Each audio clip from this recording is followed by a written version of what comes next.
Great. Well, we have a really robust conversation for today, so I'm going to go ahead and kick it off.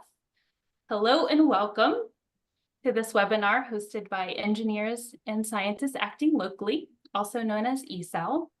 My name is Taylor Spicer, and I am the Managing Director for ESAL.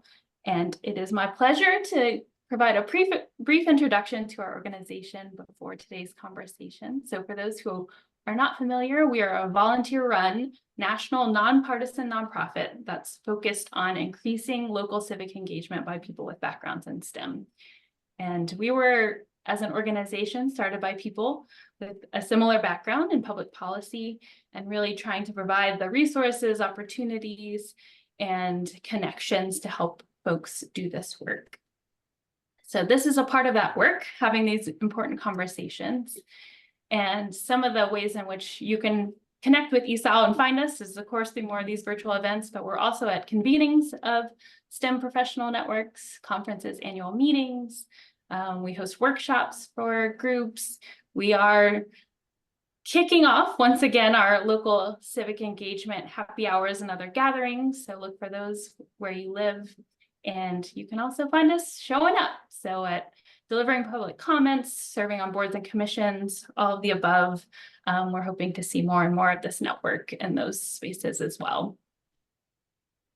So we have just launched our new strategic plan, which charts out how we are going to be growing this work. So if you haven't had a chance, I encourage you to look into it and reach out if you have questions or thoughts about how we might better partner. I'll put this in the chat in a second.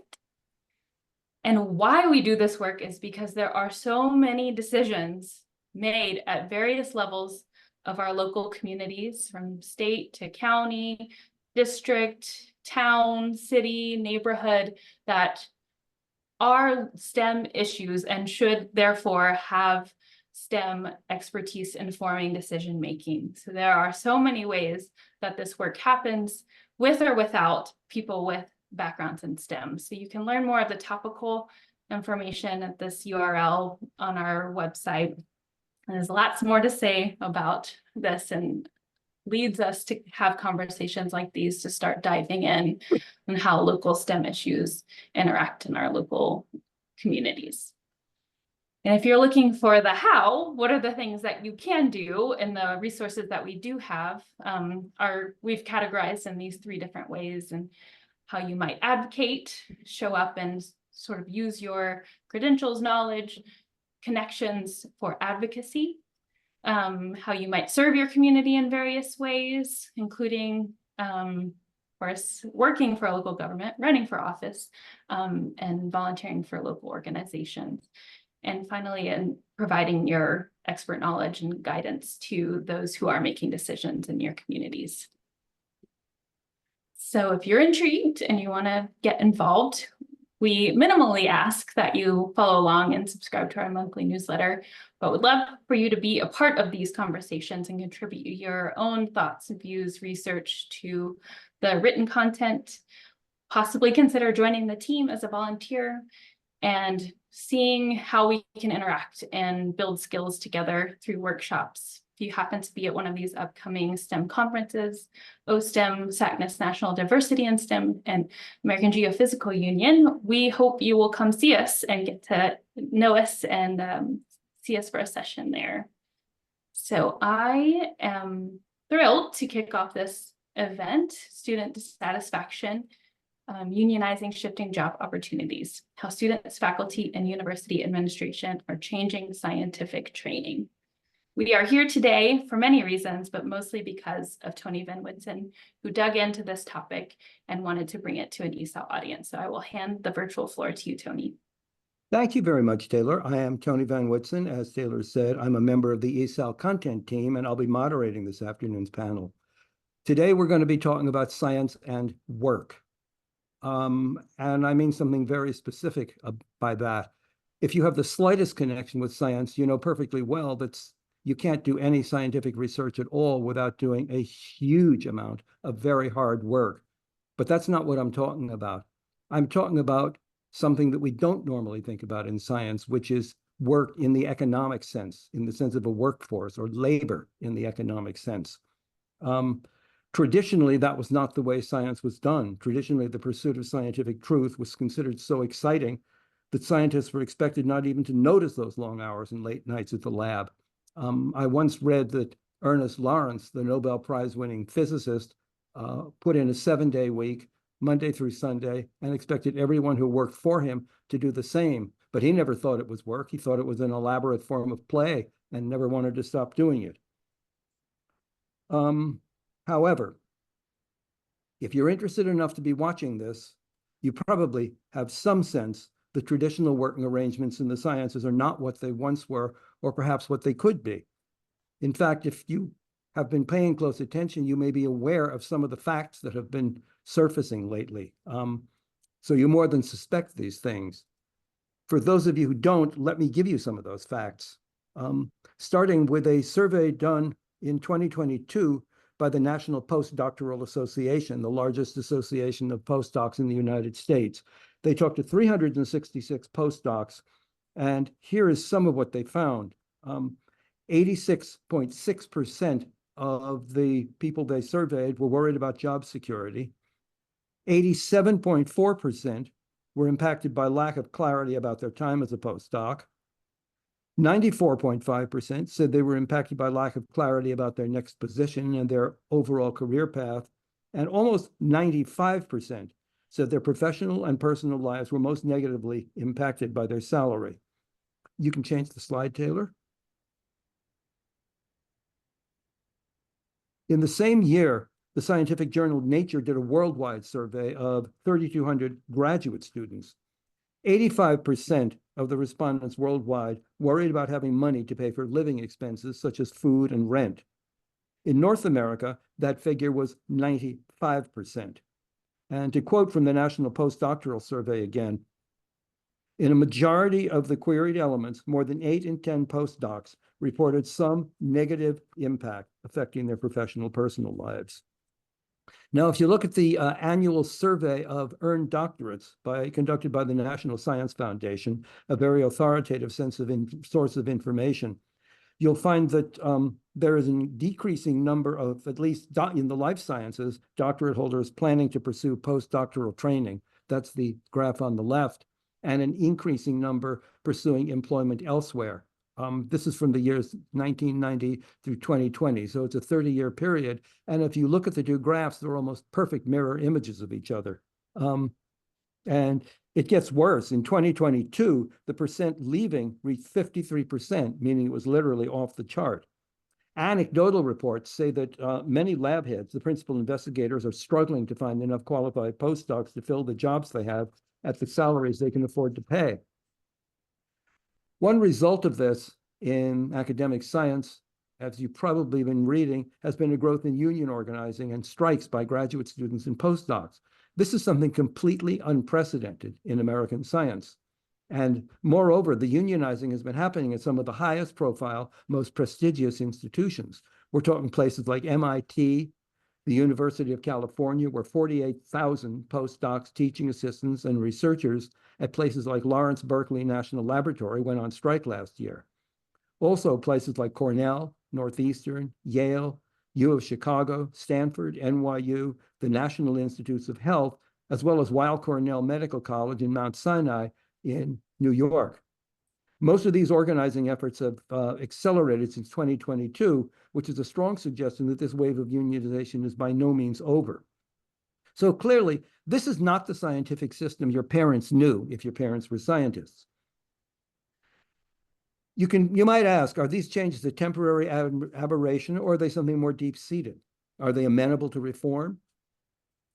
Some people are earnestly working to improve things, including the NIH, which last year did a massive survey of working conditions among postdocs and recommended a starting salary for postdocs of $70,000. Recommended, they did not mandate it. There are others, however, who say the old system where you went to graduate school, did a few years as a postdoc in someone else's lab, then eventually wound up with a lab of your own, is broken beyond repair. This afternoon, we have 4 guests who know science from the outside and from the inside to help us understand what's been going on and going on. I'll introduce them in alphabetical order. Dr. Daniel Olson Bang is Director of Graduate School and Professional and Career Development. Could you say hello, Dr. Olson Bang? At Syracuse University. He and his team offer a range of career services to over 7,000 graduate students and postdoctoral scholars to help them find professional opportunities and build productive careers in science and tech.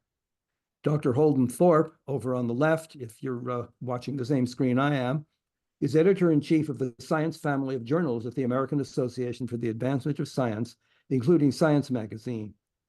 He's also a professor of chemistry and medicine at GWU, former provost at Washington University in St. Louis, and before that, he would spend 3 decades at the University of North Carolina at Chapel Hill, where he served as their 10th chancellor. So he has experience both as a bench scientist and as an administrator. Dr. John Walsh, the man with the headphones on, is professor in the School of Public Policy at Georgia Tech. He teaches and does research about the scientific and technological community, including how scientific institutions respond to changes in their environment. His work has been published in Science, American Sociological Review, and Social Studies of Science, among other places. Dr. Esra Yolson is a neuroscientist who's president and since 2022 of the Boston Postdoctoral Association. She is a former postdoctoral research fellow at Boston Children's Hospital, and she was one of the invited speakers at the 2023 National Institutes of Health Advisory Committee Working Group on re-envisioning postdoctoral training. So a very interesting panel with views of science from both the inside and the outside. As Taylor just noted, as we start the discussion, we encourage you to post your questions for the panelists in the chat, and we will have a period of 15 to 20 minutes at the end where we will try and get as many audience questions as we possibly can. Meantime, Professor Walsh, the floor is yours. Okay. Great introduction, great framing, and I'm going to try and piggyback on that. And so very briefly, I'm going to take a sort of sociology of work and organizations view on this issue, and to echo Tony, that this may not be your father, mother's, or even grandfather, grandmother's science lab. The key thing to begin with is the changing organization of academic scientific work. And that change, I argue, requires rethinking the training, the careers, and the support for the STEM workforce in American universities. Much of this generalizes to other parts of the world too, but I'm going to focus on the US case.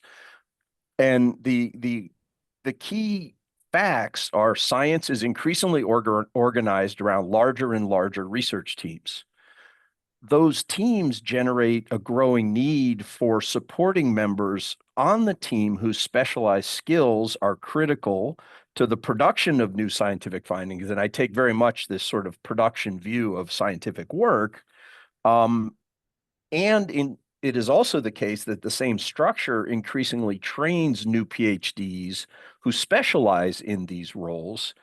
And we then should do more. The argument then is that rather than the traditional view, and the way I like to say it is, if you're in this structure, we can't all be the head of a 10-person lab.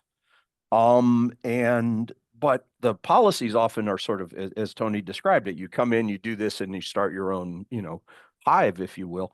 And so I'm going to argue we need to do more to supporting scientists as a legitimate career path. And so if you see on the slide, just to briefly, the concept of supporting scientists, we're arguing here, and the NIH, National Research Council, lots of reports from people in these roles, this idea comes from people who are doing this. These are people who primarily contribute to the scientific research by using their specialized skills to enable the completion of others' projects rather than themselves being the PI or the lead researcher on the project. And the graph on the left, this is a rotation of a graph we published in the Proceedings of the National Academies. But basically, this is showing the share of each cohort who spent their entire publishing career never as a first author. right? Always as a middle author. And in 3 fields, we looked at astronomy, ecology, robotics. The share of people whose careers are spent as actively publishing scientists, but not as the lead scientist, right? And then just to jump to the end so we can get the discussion going, after analyzing these issues and what are some of the generators and what are some of the rival suggestions of where we can go from here, I'm going to put forward 2 sort of claims or suggestions about how we can try to address this. The first is, and it's consistent with some of what we just saw, we need to rethink the careers and the job stability of this kind of scientific work. We need to create career ladders similar to the tenure track faculty. We need to, I would argue, broaden the use of indirect cost recovery or F&A cost recovery to support staff scientist positions as we can think of this as soft infrastructure. We already use this money to cover the buildings and the equipment and some of the personnel involved in maintaining that, but we should think about extending that to the people who do the research using this equipment, and expand funding for core facilities, things like bioinformatics, nanofabrication, and so on, where a lot of people might end up doing the work that ends up in this role of helping the research move forward. That's one piece of this, but I want to emphasize the second piece because it's not just that we should increase the stability of this. I'm trying to argue we need to increase the legitimacy of this. We need to recognize this is important scientific work that, as Tony just mentioned, there's labs that can't fill the positions they have because of the problems of this kind of work, that there's people with PhDs who say, I don't want that job, but the science needs people doing this, right? So we need to think about, for example, how to develop contributorship statements that become bankable reputation. I like using the example of the technical Oscars, right? There's all these people who get Oscar awards, and this helps them get their next job and their next job, even if they don't necessarily broadcast that part of the ceremony. We need to train the senior faculty, and Georgia Tech has been trying to do this, other universities as well, to properly evaluate promotion packets for such supporting scientists. They may not have a lot of PI grant streams. They may not even have a kind of publication record that looks like what we would normally give a permanent position to, but they may have been very critical as contributors to many of the important discoveries on the projects that they were part of. And we should include senior rank supporting scientists in the governance of the university. And again, Georgia Tech has done some of this, but I found when I was doing this, I found reports from the 1960s from Berkeley where they were saying, look, this is a problem. And it was things like, we can't get faculty parking and we can't show up at the faculty senate, right? So this is not a new problem. It's a longstanding problem, but it's being exacerbated over time because the work of science has fundamentally changed. We've all seen the discussions of the rise in team science, but we have not gotten the university or the science funding system to accommodate this change in the work. So I'm going to put that out as a sort of point for discussion. Thank you. Thank you very much, Professor Walsh. Dr. Yolson, we just heard the view from, you might say, 30,000 feet, flying over the landscape, looking at the entire situation. You've been on the ground. You are living and working with postdocs, and you know a lot of postdocs in the Boston area. Tell us what the view has been down on the ground, where the postdocs actually have to show up every day to do the work and build a life. Yeah, actually, that's after listening to John Wash, that was like how I was planning to introduce myself. Like, I am coming from the very bottom of this hierarchy, and I am the first-hand experiencer of all of these sort of problems and more. Because of course I can say more because that's something part of my everyday life that somehow and I'm sure once I become an independent PI, I'm gonna forget some of the details.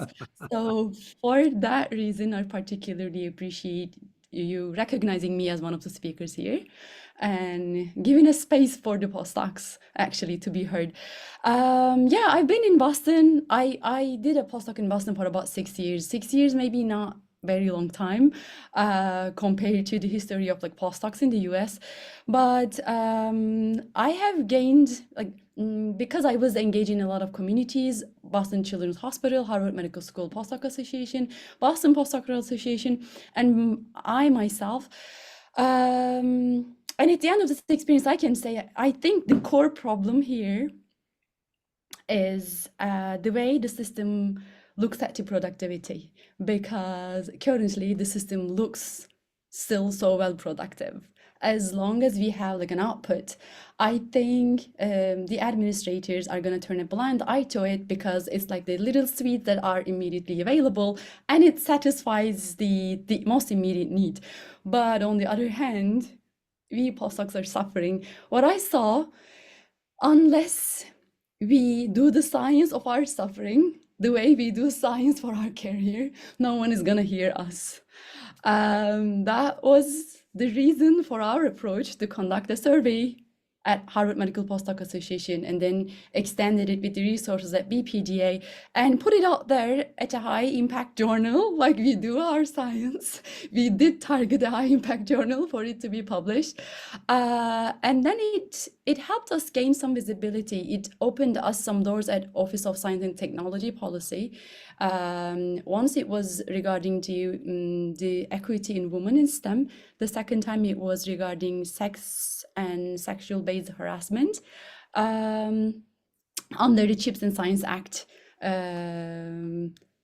Policy renewal, I would say, in the White House, we were reached out for that particular reason. So one thing is important to me, like we have to learn how to volunteer. So that's why I put my teammates in the first slide, because without them, although I am the leader, without them nothing would be possible, and we all work as a postdoc for postdocs. But this type of teamwork, identifying the problem and then putting it in number and then, being vocal about it, is gonna help us bidirectionally. As we see the other panels here, there are many people out there who want to help us, but it's important for us to materialize the needs for them so that they take it, at a more efficient way towards the direction that we need.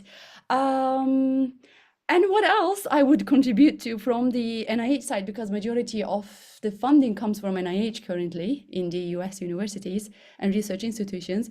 I see this way of postdoc salary coming from the PI's grant is unfortunately, I'm going to be a little bit blunt about my vocabulary, but is an opportunity to abuse PI's postdocs because it's an uncontrolled money.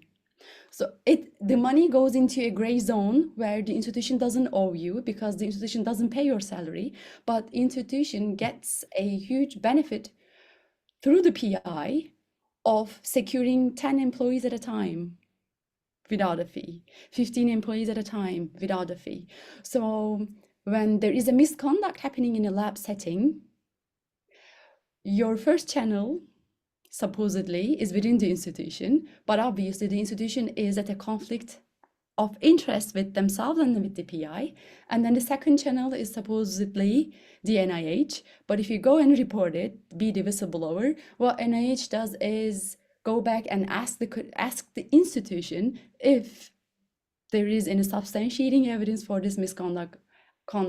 In the end, you be the whistleblower and then put yourself out there to be retaliated further and further, because what NIH is going to tell you, if you tell them that I'm being retaliated because of this whistleblower, they're going to direct you to EEOC, to other institutions that, especially for an international scientist, you had no knowledge of how to navigate. So as long as this money is not being controlled effectively, because on the other hand, when you look at the same system from the animal facility perspective, every research institution having an animal facility has an NIH assigned vet.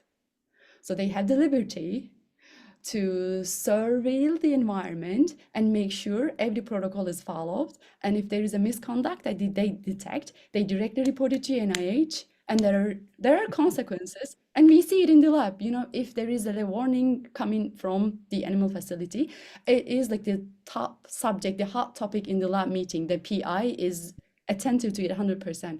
What I'm saying is NIH doesn't, it's not that NIH doesn't have a system to protect the well-being of the postdocs, because indeed they have something very efficiently running already in place. It just doesn't apply to postdocs. So as I mentioned, to make it all vocal and to be heard, it was important we put it in numbers, and that's how we run business at Boston Postdoctoral Association. So it wasn't only the publication that we put out there. After completing it, we realized how important it is. So I put a link here because there are like 3 different speakers invited. They all did different areas of science, tackling with very deeply rooted issues that we postdocs have. And it's on our YouTube channel if you want to, you know, for your own advocacy initiatives, if you want to be more informed about any of them, please feel free to visit the page and then, you know, get the information. Thank you. Thank you very much, Dr. Olson. Dr. Holden Thorpe will give us the view of a principal investigator who's also been a science administrator, and we're very interested in hearing how this looks from the perspective of someone who has both done the science and had to oversee the scientific institution. Yes, I've seen this from every side you can see it from. I mean, just with regard to graduate student unionization, for example, I was the provost at Washington University when we had a campaign. We are one of the few high-profile places where the union actually was not voted in by the graduate students. We can talk more about how that happened. I also had a son who was in the bargaining unit in the organizing campaign at Columbia. He got very good advice from his dad about how to negotiate against the administration. I think all of this is a readout, and same thing with the postdocs, as Dr. Yalson just said, of the fact that the institution can't implement the fine ideas that John Walsh just had because it doesn't address where the power lies in the institution. And the powerful people are on the board and in the administration, and the really powerful PIs, they don't want to deal with this.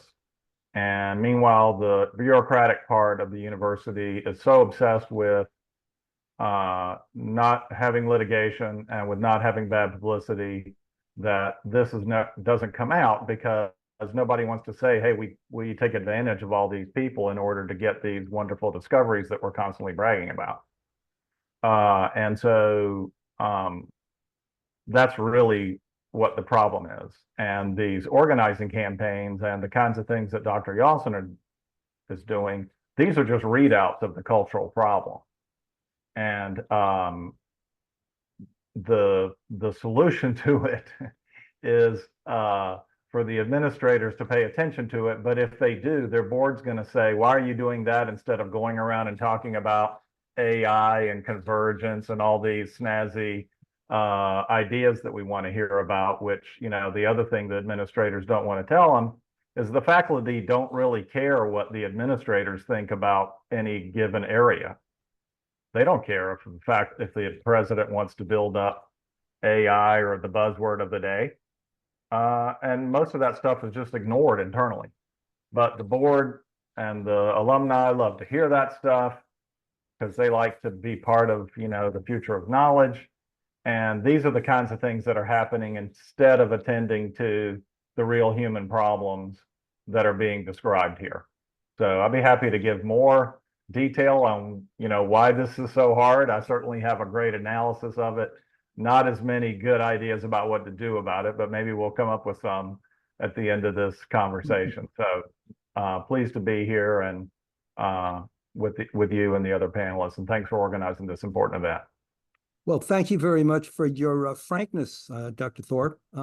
Dr. Olsen-Vang, how does this look from the standpoint of the graduate students you see, and what do you hear from them? We'd really like to know.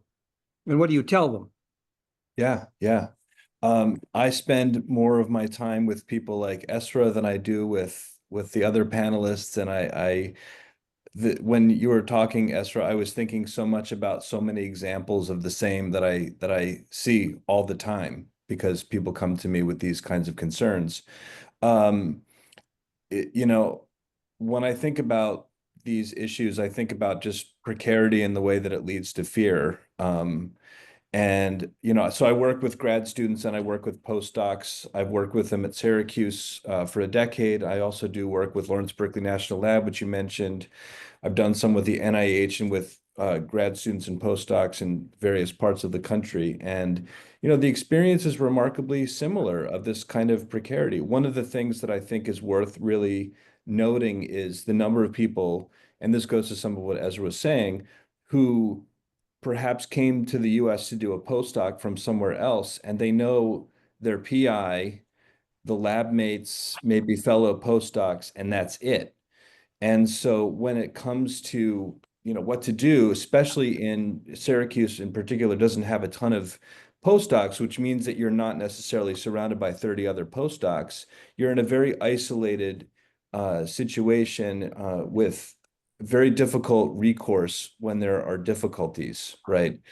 So, that's a part of this. I also think that many people, especially when you've gotten to the postdoc period, have spent so much time in what I would call an academic normative language that speaks about an academic tenure track position as what you'll do, just what's inevitable, that people far along in their programs don't really have a vocabulary or awareness of what else they might do, which even Tony, to the graphs that you showed earlier, they people come to me and say, okay, I'm ready for a job in industry. And I say, okay, that's great. What do you mean by industry?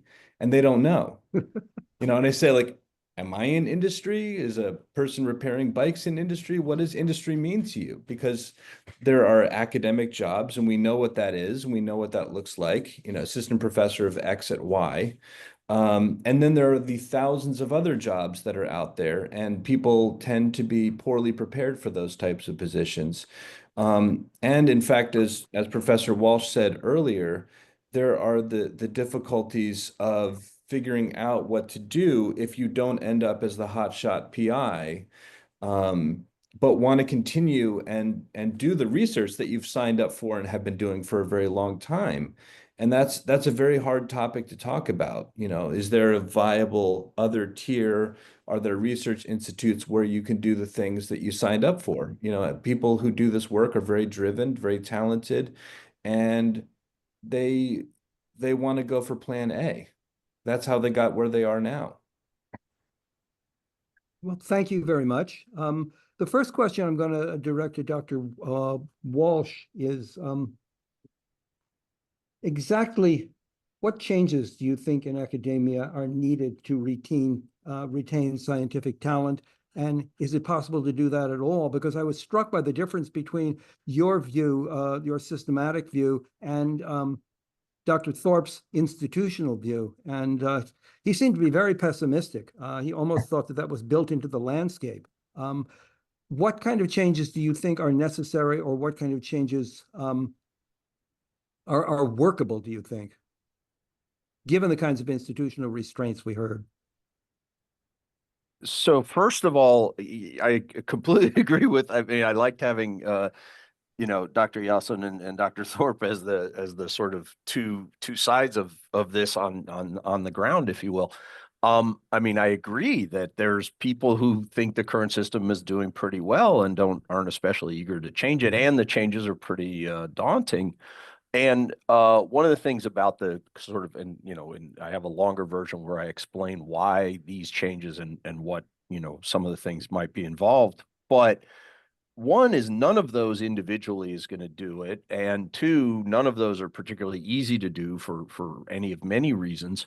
But I think there's a hint here that gives us some hope. In addition to the dissatisfaction that we know from the people who are in the positions of getting a postdoc, working there for several years, and then, having to go somewhere else or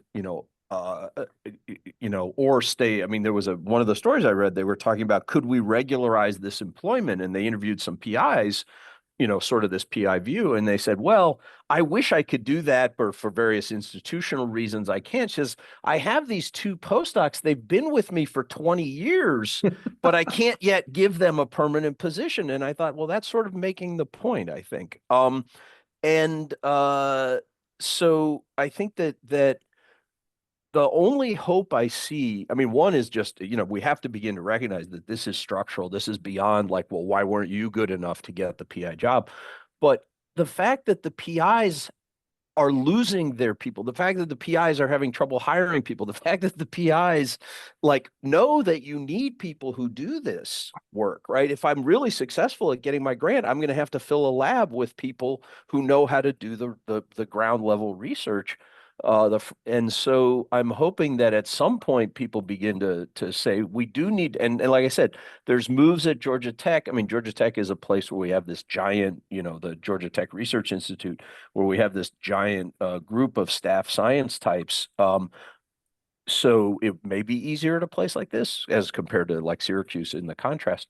But I'm hoping that eventually the structural difficulties become so apparent that even the people who have a strong interest in the current system might become more amenable to some of the suggestions that are being raised by, for example, the postdocs. Mhm. Dr. Olson, I was intrigued by your talk, but I also remember some of the things you said when we talked and some of the remarks you made to the NIH about the difficulty of trying to have a life and trying to be a postdoc at the same time. I wonder if you could talk about that a little bit. Why is it so difficult to start a family and pursue a career as a scientific researcher at the same time? It's all about finances. Actually, the answer is Mhm. very simple. In Massachusetts, what NIH minimum was, I think, like slightly above the low income level Mhm. that we were getting paid. So imagine that you invest how many, like more than almost like you come to your like year of 30 years old age, Mhm. and you're about to start a family, but you're still earning after holding a PhD degree, you're still earning like Mhm. slightly above the low income rate Mhm. in where you're living. Plus cost of living with the childcare. Mhm. With the survey we conducted, we found out that like 20% of the postdocs are parents, Mhm. and the childcare consumes one parent's salary. Because in Boston, the daycare was like starting from $2,000 and we were getting paid 3,000. So you add some other like Mhm. consumables, the formulas, the other stuff that a baby would need. My vocabulary is a little bit weak here, and you can understand I'm not a parent, but um, so it was becoming impossible. And then there was at our meeting with OSCP regarding the equity, like gender equity in science, we were discussing graphs, not ours, but were published, that the gender gap starts after the birth of the first child in academia, like until the first child is delivered. Like the academia is somehow gender based, it's equal gender balance, and then from the birth of the first child you see this gap, like a male female separation, and the only reason is the finances. So when NIH was invited me as a speaker, I framed the problems. Two of them were related to finances. One of them was the cost of living adjustment that we needed, because if you were a federal government employee, there are like grades from 1 to 14, I guess, and we calculated that postdocs would fall into the category of 11, and that was 20% of higher than what NIH was paying. And the second, one of our postdocs, he went into IRS records and calculated the income of the postdocs who were on H-1B visa, because he could see the income. And then he calculated the cost of living and made the adjustment and realized that the cities that are producing the highest number of tenure track faculty candidates are the most expensive cities. So you're like purposely, intentionally putting postdocs of a high potential into financial strain for however number of years. Mhm. And then you expect them to be productive, and then you expect them to be the ideal PI, and then, and you expect them to provide longevity Mhm. to the future of academia. So it was all about finances, for cost of living adjustment. Again, even if I wasn't a parent, it was very difficult for me to survive. And second, yeah, obviously, it was very evident that the postdoc parents needed some additional financial support, and we estimated that to be around like 6,000 a year. And the term of paternal and maternal leave is so minimal, like so below like human needs. We suggested OSCP that it would be 16 weeks for maternal, 16 weeks for paternal, 32 weeks combined. Mhm. That would make some, ailment in the system so that we would want to remain Mhm. in the system. So that was the two points that I made in my talk. Again, cost of living adjustment, increasing the salary, and then making the cost of living adjustment. Second, supporting the postdoc parents with more like financial, because we were plans. Like I wasn't just pointing out to a problem and then asking them to solve it, because we had a team from Weill Cornell University. I think they teamed up with the MasterCard company, Mhm. and what they had was the company was donating, I think 50, like some amount of money, maybe 50K per year, Mhm. for the postdoc parent to hire a research scientist for Mhm. about a year, so that the postdoc is not completely off from the scientific field, Mhm. like off from the lab, still monitoring, but has the ability to the space, the feasibility of taking care of the child and not putting a lot of stress. Because, like, I remember my lab mates, and they were the male ones. When they had babies, I remember them sitting at the table for the lab meeting, and you see a numbness for any extra science related critics, because they're already so tired of Mhm. the night before. So of course, like, in the long term, you cannot expect that person to produce at their best. Mhm. Of course, you have to make amendment these systems if you really want high quality, reproducible Mhm. science in your lab. But I'm gonna get back at it, that it's about finances that we're Mhm. we're significantly lacking. And the third point I was making, and I already made, we don't have a secure reporting system, Good. and it's the minorities. Okay. Well, thank you so much. Does that sound familiar, Dr. Olson Bang? And I'd certainly like to know how familiar that sounds, but also you talked about academic normative language, and that connected with something you said to me earlier, which was the isolation of graduate student life. Can you talk about that a little bit? Sure. Yeah, I was thinking while Esra was speaking that this is the world that I'm familiar with, and live in.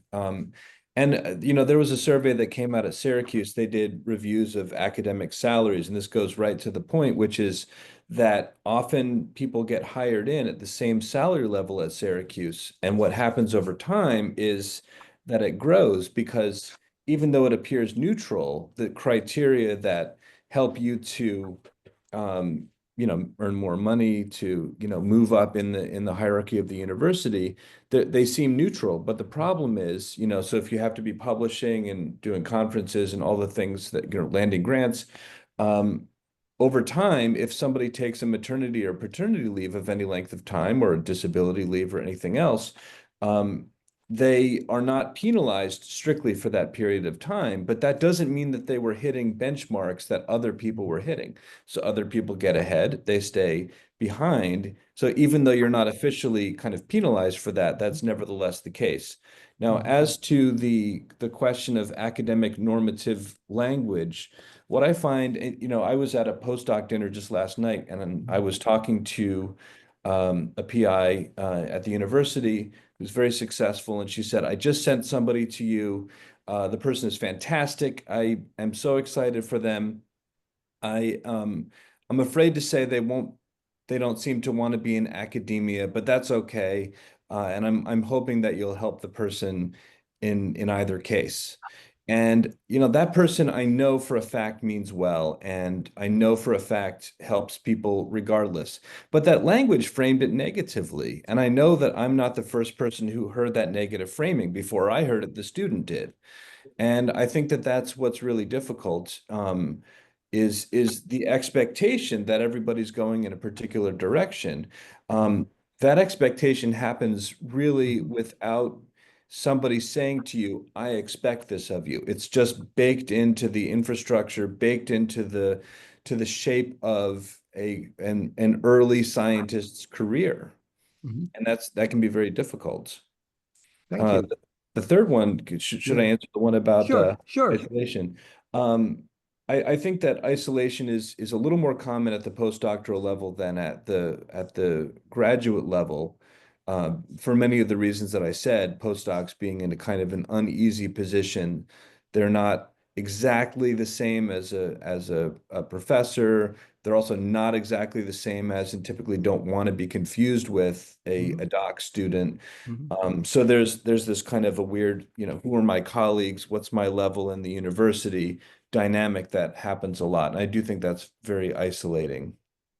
Okay, thank you. I would like to throw this out for anyone, but particularly Dr. Thorpe and Dr. Walsh. Are we seeing the emergence of a permanent class system in science with the overlords and the worker bees, or a permanent working class in science? And entirely aside from whether this is a problem for the workers, is this good for science itself? Is it good for the content of science, or the kind of scientific questions that will be asked, or the way research will be done? Has anyone thought about that? Yeah, I mean, listen, I'm kind of optimistic about, I mean, I'm very pessimistic about the way universities are governed. I think that that the trustees mainly join these boards because it sounds good. Then, you know, what I tell everybody who wonders about this is I say, look, boards don't do anything hard until they have to. Mhm. And if you look at every time a board has gotten involved in something, it's always been long after they should have done something about it. Mhm. But these unionization campaigns and the work that Dr. Yalson and her colleagues are doing is part of a picture that higher education is under enormous strain. Mm. You know, obviously with what has happened with the protests on campus, which is related to this, Mhm. and the rapid turnover of college presidents. I used to be Mhm. sheepish about the fact that I only made it 5 years. Now I brag about the fact that I made it 5 years. Mhm. Um, and so I think that there is a crisis, and sometimes crises produce good outcomes. And you know, the dream I have is that instead, when you go to interview to be a college president, instead of being asked, you know, what's your vision for the institution, which really one person shouldn't have a vision for 50,000 people or whatever it is. The first question would be, tell us how you're going to make life better for the students, staff, and faculty at your university. Mhm. And that we could get the institutions focused on Mhm. people that are doing all this work. And I think it's going to be hard, but I think there's a chance that that could happen given all of the noise that's out there. I mean, something has to give. And, you know, you're not seeing all of this lack of appreciation for higher education publicly. I mean, some of that's ideologically driven, and there's a lot of Mhm. things, but um, uh, most of it, but a lot of it is because of these internal things that just continue to get away from the institution because it's trying to do too many things and trying to keep people from finding out about all these problems. Dr. Walsh, you have a take on that? Yeah, I don't know how to say this and not sound too radical, but I Go think ahead, that sound radical. well, it's okay. It's clearly permanent that there is a division of labor if science is it doesn't have to be a division of labor, but we know from, you know, back to Adam Smith that having a division of labor tends to make the group more productive. What's the question is whether that division of labor is purely horizontal or whether it's necessarily vertical. And basically what I'm suggesting is we need to recognize that there's a division of labor. We need to recognize that we need a lot of people to get a project done. And that we need to, as best we can within all the constraints that Holden is talking about, we need to bring the life of a working scientist, at least in the university, to make it a viable career again, right? And whether that career is spent as, the first author, the last author, or one of the middle authors, all of them are, I'm arguing, all of them are there to get the paper done. And these people that are not being given good credit in the current system, either, career credit, financial credit, and especially, recognition, which I think is related, we're going to suffer from problems. And I think, one of the most, to me, one thing that really bothers me is when you have this situation, and we can name names, where you have somebody who's worked as a postdoc for 3 to 6 years. They're good. The lab would like to keep working with them. They would like to keep being a scientist, and yet there's no place for this person. And that person goes away. Some new person has to be trained who, we have to, there's some back, you lose some momentum there. And it doesn't seem like that's a good way to organize things. It seems like it would be much better to figure out a way to organize things so that the people who could have a career, that, the science is not growing at the rate that we can all keep starting new labs all the time. So we need to figure out a way of accommodating the science we have. And ideally to not make it into that, if you described it as sort of a very strong hierarchical class structure. But I'm not, I share the pessimism that Dr. Thorpe has. This is not easy to do. There's a lot of things that are making the current system go, and any of them is hard, and many of them is really hard. Okay, thank you. My next question was going to be about student response, both union organizing and the kind of non-union organizing that Dr. Yolson was involved in. We have a question from Betty Dew. Do you think the graduate student and postdoc unionization reflects the bottleneck in science academic positions that the speakers spoke about? I guess she's referring to the lack of career opportunity. Well, Dr. Olson-Bang, you deal with careers. What do you think? What I've been struck by over the past few years is that instead of some sort of a very different reason for unionization, I actually think that a lot of it tracks very much with what's gone on in the broader career world in the United States post-pandemic, which is a lot of people reprioritizing and reconsidering the nature and type of work that they do. People are thinking about where they want to work. They've been able to make moves that have empowered them in a lot of ways. And I think that there's a belief among students and among postdocs and others that they should be able to get part of that too. The fact that there is already an unfair structure that doesn't pay them a living wage just adds fuel to the fire, makes it more inevitable that they would seek those kinds of things. But I think it's very much a part of a series of work trends that have really happened post-2020. Dr. Yolson, you chose not to go the union route. You organized the Boston Postdoctoral Association as just an affinity group, so to speak, but you did not affiliate with a labor union. But you did get responses. You got a response from Harvard Medical School, and I think there are other schools responded as well. Which kind of response would you recommend?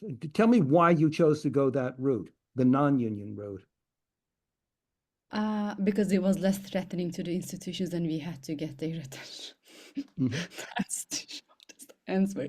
Because I am a pro-union person, but the crisis was so big and deep that we had to find an immediate solution to that salary. And we knew in Boston, out of 19 institutions, if we can convince just only one of them, the rest will compete with one another. So we don't have to go to it. So it wasn't gonna work through a union for sure. It was gonna be more aggressive. It was gonna take more time. Plus, I have seen personally institutions, when the institution is aware that there's a unionization, like the tendency to unionization, they start offering, if the union is gonna give you 5 incentives, they start offering you five incentives in 5 years. The institution starts offering its postdocs 3 incentives in a year. And I didn't want to exhaust my energy trying to convince the postdocs why they should not fall into it. I hope they will watch this and then, follow the advice. Of course, unions are stronger, but at the time I didn't have that power, basically. And I had to get. Thank you. That's great. We do have one more question from a viewer. Years ago, Nature editor indicated, hold on a moment, I have to move this over, that the number of people with PhDs are going to work in industry by a high margin. Why are faculty and institutions not supporting or enabling this kind of career path, but frequently disparaging it? Dr. Thorpe, can you speak to that? Yeah, I mean, nothing makes me angrier when I was a provost than for a graduate student to come to me and say, I want to go to industry, and I told my PI this, and now he won't talk to me. And I wish I could say that doesn't happen, but it does. It happened right up until the day that I left administration.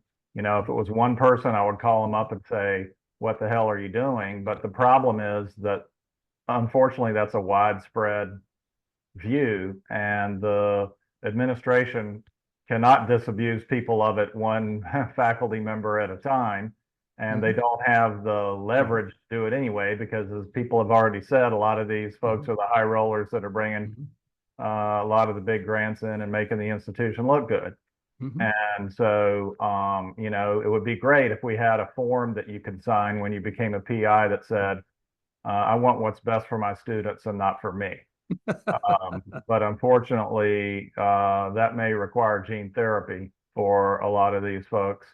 And, the administrators, I was very outspoken against this, and I used to give talks about it and stuff. That didn't have as much impact as I might like, but I at least called out the fact that this was a problem.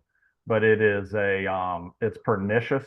I see it in my work, because I work with a lot of really talented professional editors who got PhDs, and I see authors treat them badly because they're not PIs at institutions. They're, what they consider helpers or something like that. But I tell you what, if you talk science with these folks, they're just as scholarly as any faculty colleague that I ever had. Thank you. I wrote an editorial called Earning Respect and Trust that addresses this, if people want to look that up. But yeah, this is a massive issue that is contributing enormously to this problem. And I have to go because my budget meeting is at 2. We are almost out of time. Taylor, was there one more question you wanted to ask? Taylor? Hi there. Yes, I'm just jumping in to wrap us up, and I will attempt to touch on the question in the Q&A asking about ESAL's role in helping folks who want to step outside of a hotshot PI career, to directly quote from the question. Really, that's a very common question that we receive, and we are one small organization of many trying to help folks who have been trained in a STEM field, but don't feel that it's the path that you want to be on forever. You are interested in policy, maybe local government work, nonprofit work. And yes, we have developed a lot of opportunities for training, again, network building, and just learning what those opportunities are. And we, in the next couple of years, will have even more direct ways for the ESAL audience to get more plugged in. So we're one organization of many trying to make our carve out our piece of this work. And so again, I just want to thank everyone on this panel for your time, your knowledge, your on the ground work, your institutional work, and your insights. And your insights, and contributing all that you shared today and much more. This is just the beginning. I think our wheels are turning, and so there will be some good follow-up resources for everyone who signed up. I will So write much this more. up and this will be posted on the ESAL website, and we'll all send you an alert when that happens. Thank you all for watching and thank you all for participating. Thank you very much. Thank you all. Have a This was great great. afternoon. Thank you, and good luck to Esra.